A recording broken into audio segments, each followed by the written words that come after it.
નમસ્કાર વિદ્યાર્થી મિત્રો, હું નિકુંજ રાવલ આપ સર્વે વિદ્યાર્થી મિત્રોનું વેલકમ સ્કૂલના ઓડિયો વિઝ્યુઅલ લેક્ચરમાં હાર્દિક સ્વાગત કરું છું।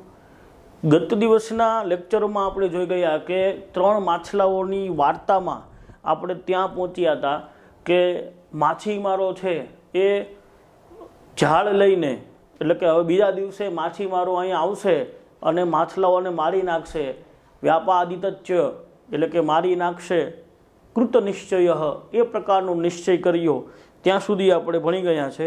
તો આગળનું કન્ટેન્ટ હવે જોઈએ, જેમાં છેલ્લો શબ્દ હતો ત્યાં આપણે અટક્યા હતા, એ છેલ્લા શબ્દથી આગળ જોઈશું।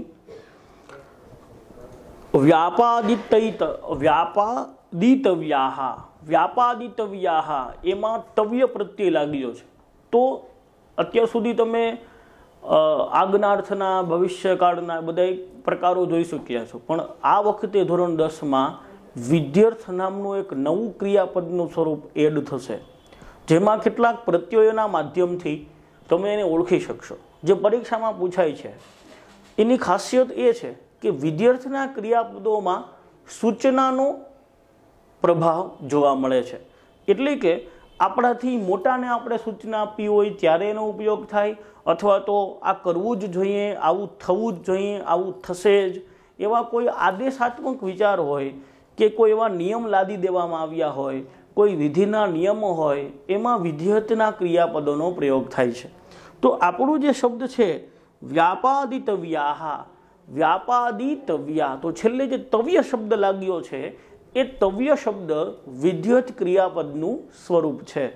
તો જ્યારે આવા કોઈ શબ્દ આવે તો પાછળનો પ્રત્યય જોવાનો, જેથી કરીને તમને ખ્યાલ આવી જશે કે આ વિધેયત ક્રિયાપદનો પ્રત્યય છે।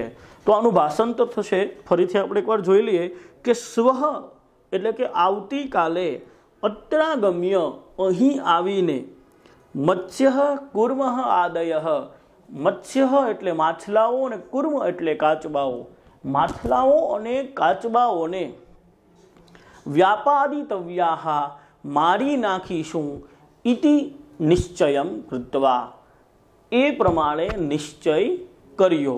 તો અહીં સુધી આપણે જોઈ ગયા હતા। હવે બીજા પેજ ઉપર આવશે, પાના નંબર 6 ઉપર, અથ તેષામ તત કુલિશોપમમ વચનમ સમાકણ્યમ મત્સ્યાહ પરસ્પરમ પ્રાહુ। અથ એક પ્રકારનો અવ્યય છે જેનો અર્થ થાય છે હવે, તેષામ એટલે તેમનું। હવે આ જે શબ્દ છે ત્યાં સંધિ છૂટી પડશે, તત કુલિશોપમમ,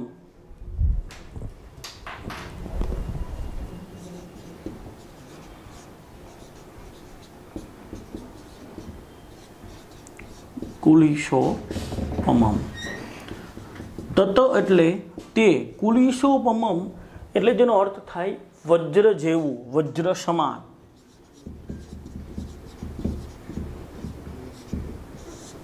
બરોબર, વજ્ર સમાન। હવે આ વજ્ર વિશે એક એવી સાહિત્યિક કથા છે, એક પૌરાણિક કથા છે કે વજ્ર એ ઇન્દ્રનું શક્તિશાળી આયુધ છે, જે ઇન્દ્ર રાક્ષસોને મારવા માટે થઈને યુદ્ધમાં ઉપયોગમાં લે છે। તો દેવતાઓના રાજા ઇન્દ્રને આ આયુધ છે એ અત્રિ ઋષિ જે છે એમના હાડકામાંથી બનાવવામાં આવેલું છે। તો એટલા માટે અહીંયા કહેવાયું છે કે વજ્રથી સૌથી મોટું આયુધ કોઈ છે નહીં, તો એટલા માટે અહીંયા વજ્ર શબ્દનો પ્રયોગ થયો છે। એટલે તત કુલિશોપમમ અથ તેષામ, હવે તેમના, તત કુલિશોપમમ, અથ એટલે હવે, તેષામ એટલે તેમના, તત એટલે તે, કુલિશોપમમ વજ્ર સમાન, વજ્ર જેવા, વચનમ એટલે કે વાક્યો, વચનને, સમાકણ્ય સાંભળીને, મત્સ્યાહ માછલાઓ, પરસ્પરમ એકબીજાને, પ્રાહુ એટલે કહેવા લાગ્યા। માછીમારો આવું વાક્ય બોલીને જતા રહ્યા કે આપણે કાલે અહીંયા આવશું અને માછલાઓને, કાચબાઓને મારી નાખીશું। જે માછલાઓ, જે કાચબાઓ ત્યાં નદીમાં એ સરોવરમાં તરતા હતા, એમણે આ વાત સાંભળી અને જે મત્સ્યાહા બહુવચન વાપર્યું છે, મત્સ્યાહા એટલે ઘણા માછલાઓએ આ વાત સાંભળી. મત્સ્યાહા પરસ્પરમ પ્રાહુ, માછલાઓ પરસ્પરમ એટલે એકબીજા સાથે, પ્રાહુ એટલે બોલવા લાગ્યા, વાતચીત કરવા લાગ્યા. શું વાતચીત કરી? એમાં સંધિ છૂટી પડે છે.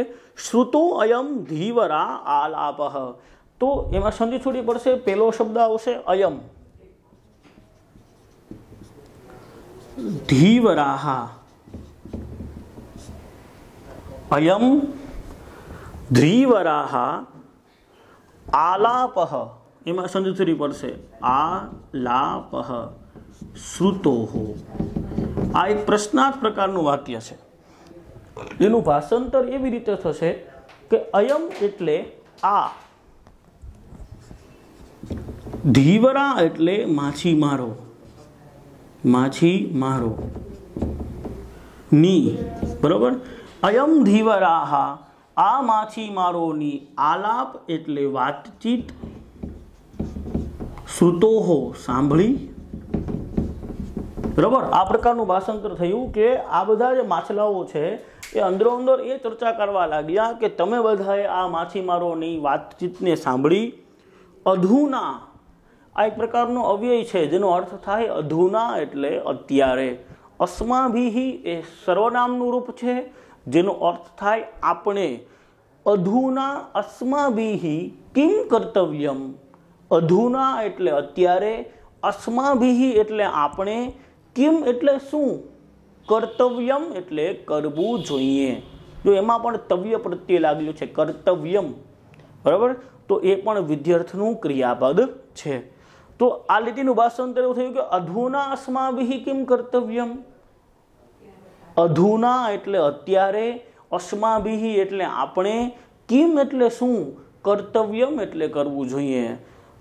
અત્યારે આપણે સૌએ શું કરવું જોઈએ એવી પ્રશ્નોત્તરી છે એ માછલાઓ વચ્ચે થવા લાગી. ત્યારે તત્ર અનાગત વિધાતા નામ મત્સ્ય પ્રાહ, તત્ર એટલે ત્યાં, અનાગત વિધાતા નામ એટલે કે અનાગત વિધાતા નામનો, મત્સ્ય એટલે નરમત્સ્ય, પ્રાહ એટલે બોલ્યો. તત્ર અનાગત વિધાતા નામ મત્સ્ય પ્રાહ, ત્યાં અનાગત વિધાતા નામનું નરમત્સ્ય, નામનો નરમત્સ્ય પ્રાહ એટલે બોલ્યો. નૂનમ પ્રભાત સમયે ધીવરાહ અત્રાગમ્ય મત્સ્ય સયક્ષમ કરિષ્યંતી, બરાબર. તો નૂનમ શબ્દ છે એક પ્રકારનો અવ્યય છે જેનો અર્થ થાય છે નૂનમ એટલે ખરેખર, પ્રભાત સમયે એટલે સવારના સમયે, ધીવરાહા એટલે માછીમારો, અત્ર વત્તા આગમ્ય, આપણે કાલે સંધિ જોઈ ગયા હતા એ જ છે. અત્ર એટલે અહીં, આગમ્ય એટલે આવીને, અહીં આવીને, મત્સ્ય સયક્ષમ માછલાનો નાશ, કરિષ્યંતી એટલે કરશે. અહીંયા ભવિષ્ય કાળનો પ્રયોગ થયો છે એટલે કરશે, જે ક્રિયા કરવાની બાકી છે એટલે પ્રત્યયો એના લાગ્યા છે. કરિષ્યંતી એ કરશે. તો એ શબ્દ સ્વરૂપ એ બતાવે છે કે ખરેખર સવારના સમયે માછીમારો અહીં આવીને માછલાઓનો નાશ કરશે. આવું કોણે કીધું? અનાગત વિધાતાએ કીધું કે મને ખરેખર એવો વિશ્વાસ છે કે કાલે સવારે ચોક્કસ માછીમારો અહીં આવશે અને માછલાઓને મારી નાખશે, માટે આપણે કોઈ બીજો રસ્તો વિચારવો જોઈએ. ઇતિ મમ મનસી વર્તતે, ઇતિ એટલે એમ, મમ એટલે મારું, મન એટલે કે મારું મન, વર્તતે ઇતિ મમ મનસી વર્તતે, એમ મારું મન કહે છે. આ એને પોતાના મનની વ્યક્તિગત વિચાર લાગણી રજૂ કરી કે મારું મન એવું કહે છે કે કાલે સવારે માછીમારો ચોક્કસ અહીંયા આવશે અને માછલાઓને મારી નાખશે. ઘણીવાર આપણે જોઈતા હોઈએ છીએ કે કોઈ એવી કૌટુંબિક સમસ્યા આવી હોય, સામાજિક સમસ્યા આવી હોય અને આપણે સર્વે ભેગા થયા હોય ત્યારે કોઈને કોઈ પોતાના મનનો વિચાર રજૂ કરતા હોય. એનું મન છે એ એને અગાઉની ભવિષ્યમાં જે ઘટના બનવાની છે એનો સંકેત આપતી હોય. એમ અહીંયા અનાગત વિધાતાને પણ એ સંકેત જાણે મળતો હોય એમ એને પોતાના મનની વાત છે રજૂ કરી કે ભાઈ મને ચોક્કસ એવું લાગે છે કે કાલે સવારે માછીમારો અહીં આવશે અને માછલાઓને મારી નાખશે. તતન્ન યુક્તમ સાંપ્રતમ ક્ષણમ અપી અત્ર અવાસ્તાતુમ. હવે એમાં પણ સંધિથુડી પડશે. તન્ન શબ્દ છે એમાં સંધિથુડી પડશે તત વત્તા ન. વળી અહીંયા બીજી વાત એવી છે, આપણે કાલે જ વાત કરી ગયા એમ, તત વત્તા ન. બીજી વાત અહીંયા એ છે કે આપણે કાલે વાત કરી એમ કે ભાઈ સંસ્કૃતમાં પદક્રમ જેવી રચના હોતી નથી. ગુજરાતીમાં પદક્રમ છે કે ભાઈ પ્રથમ કર્તા, દ્વિતીય કર્મ અને છેલ્લે ક્રિયાપદ. ત્યારે સંસ્કૃતમાં પદક્રમ જેવી રચના નથી. કર્તા પણ છેલ્લે હોય અથવા કર્તા પ્રથમ હોય, કર્મ છે એ પ્રથમ હોય અથવા તો કર્મ છે એ છેલ્લું હોય. તો અહીંયા પણ શબ્દ રચના છે એ આડાવડા છે, પણ આપણે તો ગુજરાતી ભાષાંતર શીખવાનું હોય છે, માટે આપણે એને ગુજરાતીના નિયમ પ્રમાણે ગોઠવવું પડશે. તો પહેલો શબ્દ થશે એમાં ખાસ કરીને જોઈએ ત્યારે પહેલો શબ્દ થશે તત. જે પહેલો શબ્દ તત છે એ પહેલો શબ્દ થશે. બીજો થશે સાંપ્રતમ, ત્રીજો ક્ષણમ અપી, ચોથો અત્રહ, પાંચમો અવસ્થાતુમ, છઠ્ઠો યુક્તમ અને સાતમો ન. ફરીથી એકવાર, પહેલો શબ્દ તત, બીજો સાંપ્રતમ, ત્રીજો ક્ષણમ અપી, ચોથો અત્રહ, પાંચમો અવસ્થાતુમ, છઠ્ઠો યુક્તમ અને સાતમો ન.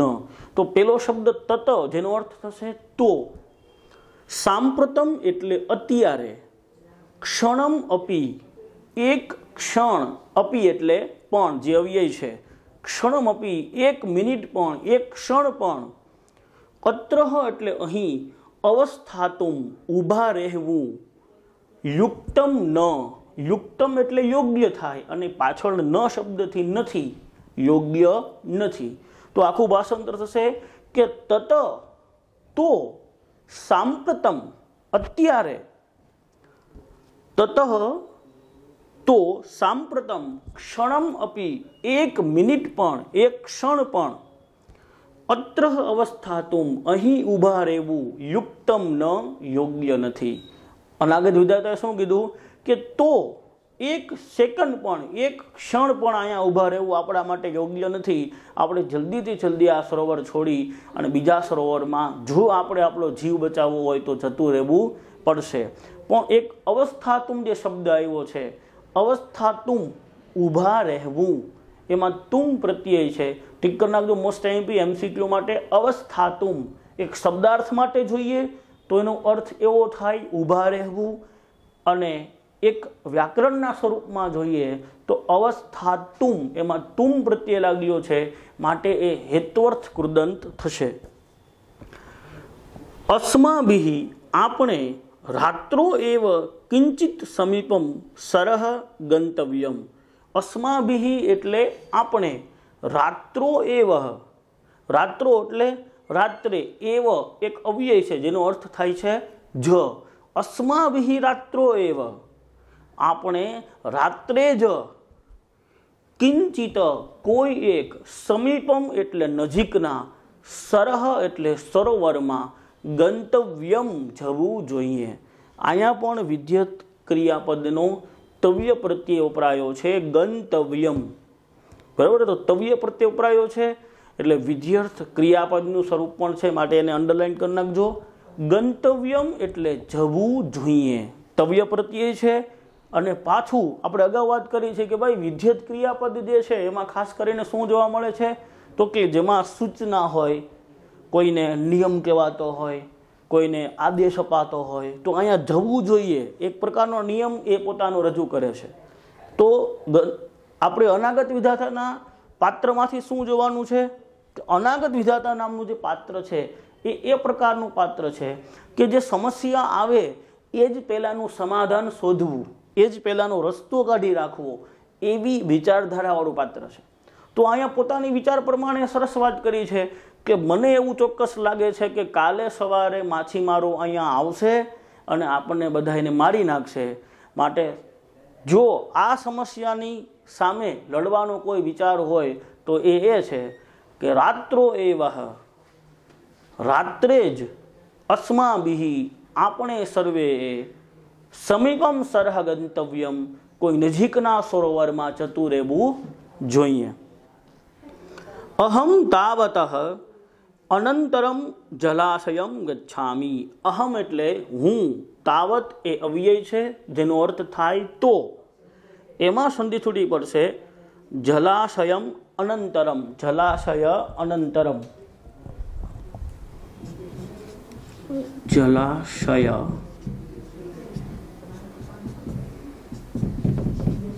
અનંતરમ, અનંતરમ, અનંતરમ જેનો અર્થ થાય છે બીજા.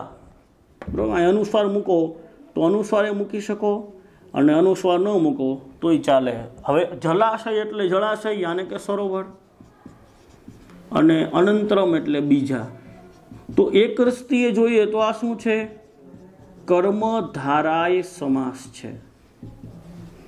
કર્મધારાય સમાસ એટલે જેમાં એક વિશેષણ હોય અને એક વિશેષ્ય હોય. ગુજરાતી પ્રમાણે જોઈએ તો એક શબ્દ છે એની વિશેષતા બતાવતું હોય અને એક શબ્દ છે એ એનું વિશેષ્ય હોય, એક વિશેષણ ને વિશેષ્ય. તો એ કર્મધારાય સમાસ છે. માટે આ શબ્દ અંડરલાઈન કરી લેજો. શબ્દાર્થની દ્રષ્ટિએ બીજા સરોવરમાં જોઈએ એવો અર્થ નીકળશે, અને વ્યાકરણની દ્રષ્ટિએ જોઈએ તો એ કર્મધારાય સમાસ થશે. તો આને શું વાત કરી કે ભાઈ અહમ તાવત, હું તો, અનંતરમ જલાશય ગચ્છામિ. જો એક વચન છે, કર્તા પોતે બોલે છે, બરાબર, એટલે ક્રિયાપદમાં શું આવ્યું? વર્તમાન કાળ, પરસ્મય પદ, પ્રથમ પુરુષ, એક વચનનું રૂપ મી આવ્યું. ગચ્છામિ જાઉં છું.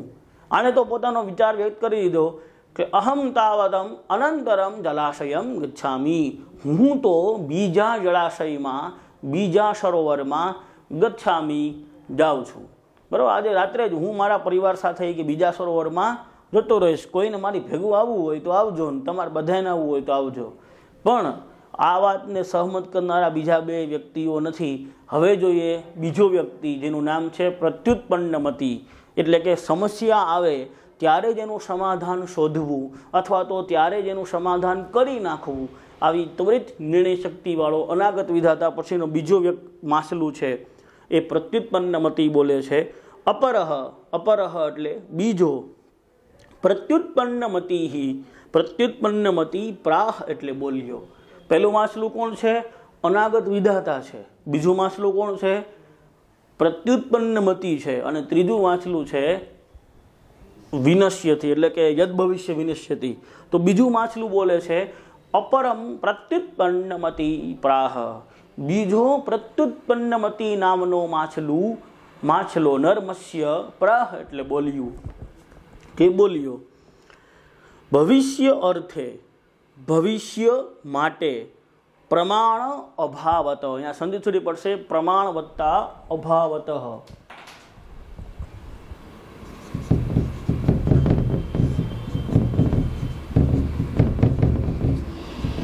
પ્રમાણ એટલે સાબિતી અને અભાવ એટલે એનો અભાવ છે, ટૂંકમાં જોવા મળેલ નથી. આપણી પાસે પ્રમાણ એટલે કે કોઈ સાબિતી નથી, બરાબર. આ એવો તર્ક કરશે કે આપણી પાસે કોઈ એવી સાબિતી છે કે ચોક્કસપણે કાલે માછીમારો અહીંયા આવશે અને માછલાઓને મારી નાખશે, એવું કોઈ સાબિતી, એવો પ્રમાણનો અભાવ છે, એવો પ્રમાણ આપણી પાસે છે નહીં. પણ ખરેખર જોઈએ તો જ્યારે સમસ્યા આવવાની હોય ત્યારે પ્રમાણભૂત માહિતીઓને તપાસ કરાય નહીં. સમસ્યાનું સમાધાન માટેનો રસ્તો ગોતવો જોઈએ. તો ભવિષ્ય અર્થે, ભવિષ્ય માટે પ્રમાણ અભાવત, પ્રમાણનો અભાવ છે. મયાહા, પેલો શબ્દ શું થશે આમાં? આડાવડા શબ્દ છે એટલે પેલો મયાહા, મેં અથવા તો હું અથવા તો મારે. મયાહા મારે, કુત્ર એટલે ક્યાં, ગંતવ્યમ એટલે જવું, બરાબર. અહીંયા પણ તવ્ય પ્રત્યય છે ગંતવ્યમ, અર્થાત વિધિવત ક્રિયાપદનું સ્વરૂપ છે. મયા કુત્ર ગંતવ્યમ, મારે ક્યાં જવું જોઈએ મને એની ખબર પડતી નથી. શું કામ નથી પડતી? કારણ કે એ એવું માને છે કે માછીમારો કાલે આવશે એવો કોઈ આપણી પાસે પુરાવો છે નહીં. જો એ પુરાવો હોત તો આપણે ક્યાંક જવું જ જોઈએ ચોક્કસ, પણ અત્યારે મારે ક્યાં જવું જોઈએ એ મને સમજાતું નથી. મયા કુત્ર ગંતવ્યમ, આથી મારે ક્યાં જવું જોઈએ?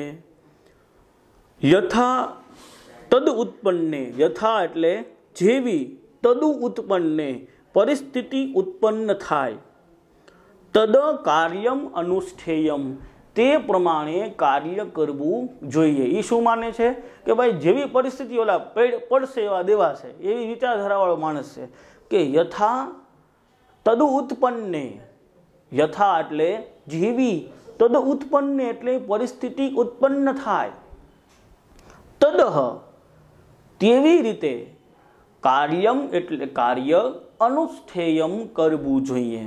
એવું માને છે કે જેવી પરિસ્થિતિ ઊભી થાય એ પરિસ્થિતિને અનુકૂળ થવા આપણે એવું પ્રકારે કાર્ય કરવું જોઈએ. પણ બધાની આવી બુદ્ધિ હોતી નથી, એટલે આ એક રીતે યોગ્ય નથી. તથા ચ ઉક્તમ, તથા એટલે તેમજ, ચ એટલે અને, ઉક્તમ અને તેમ કહેવાયું છે કે ઉત્પન્નમ આપદમ યસ્તુ સમાધતે સહ બુદ્ધિમાન. ઉત્પન્નમ આપદમ, ઉત્પન્ન આપદમ એટલે કે ઉત્પન્ન થયેલી આફતનો, ઉત્પન્નમ એટલે કે ઉત્પન્ન થયેલી, આપદમ એટલે કે આફત યાને કે સમસ્યા, ઉત્પન્ન થયેલી સમસ્યાનો, યસ્તુ એટલે જે, સમાધતે સમાધાન શોધી કાઢે છે, સહ એટલે તે, બુદ્ધિમાન તે બુદ્ધિમાન નર છે. બરાબર. એટલે કોઈ કહેવત કહે છે કે ઉત્પન્નમ આપદમ, ઉત્પન્ન થયેલી આફતનું, યસ્તુ સમાધતે જે સમાધાન શોધી કાઢે છે, અથવા તો સમાધાન જે ભાવિ થવાનું હોય અને જે થવાનું હોય, તદ અન્યથા ન, તદ એટલે તે, અન્યથા ન એટલે બદલી શકાતું નથી. શ્લોક આમ અર્થઘટનમાં પણ અઘરો છે અને શબ્દાર્થમાં સંધિઓ બહુ આવે છે, એટલે તમને ગોઠવી આપ્યો છે. તમે ચોપડીમાં એને ક્રમ આપી દીધો. પહેલો શબ્દ આ પ્રમાણે, યદ એટલે જે, અભાવી એટલે ન થવાનું હોય, તદ એટલે તે, ન ભાવી નહીં થાય, યદ અભાવી જે ન થવાનું હોય, તદ તે ન ભાવી નહીં થાય, ચેત અને જે, ભાવી એટલે થવાનું હોય, તદ તે અન્યથા ન બદલી શકાતું નથી.